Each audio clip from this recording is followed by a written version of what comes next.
ప్రేమించి మరి ఆహ్వానించిన దైవజనులు జి భవన్ దాస్ గారిని వేదిక మీదకి ఆహ్వానిస్తుంది. అందరం ఒక్కసారి చప్పట్లు కొడుతూ మీ ప్రేమను తెలియపరచండి, దేవుని మహిమ చెల్లించండి.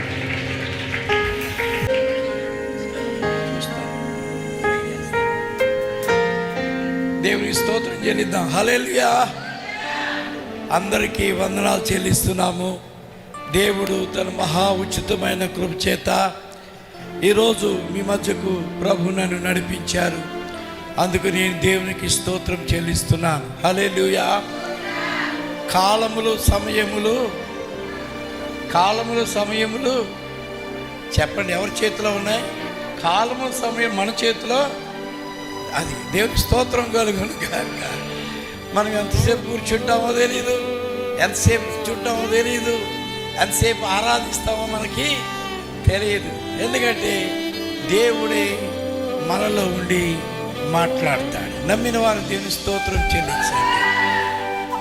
మీ అందరికీ వందనాలు. వేదిక పైన పాస్టర్స్ అందరికీ నా హృదయపూర్వకమైన వందనాలు చెల్లిస్తున్నాను.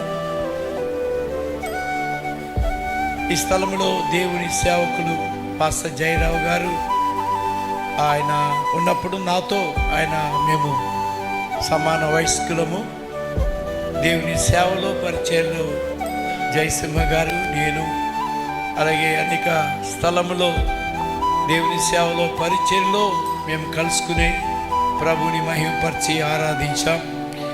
ఆ దినము నుండి కుటుంబంతో నాకు ఇచ్చిన సత్సంబంధాలు బట్టి ప్రభు సన్నిధిలో వచ్చి సేవలో పరిచయంలో వారు కూడా పెంటెకోస్తు అనుభవం కాబట్టి నేను కూడా ఇండియా పెంటెకోస్తు దేవుని సంఘానికి ఒక కాపర్ని కాబట్టి ఒక సత్సంబంధాలు కలిగి మేము ఈ యొక్క స్నేహంతో ఈ యొక్క పరిచర్యలో నేను జని ఎక్కువగా ప్రేమించేవాడిని.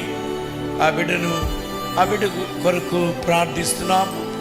దేవుడు ఆ బిడ్డ కొరకు మంచి బైబిల్ ట్రైనింగ్ పంపించాం. ఒక చక్కటి బైబిల్ కాలేజీలో తరబేతి పొంది మంచి వరములు కలిగిన కుమారుని బట్టి నేను దేవునికి స్తుతిస్తున్నాను. దేవుని స్తోత్రం కలుగును గాక.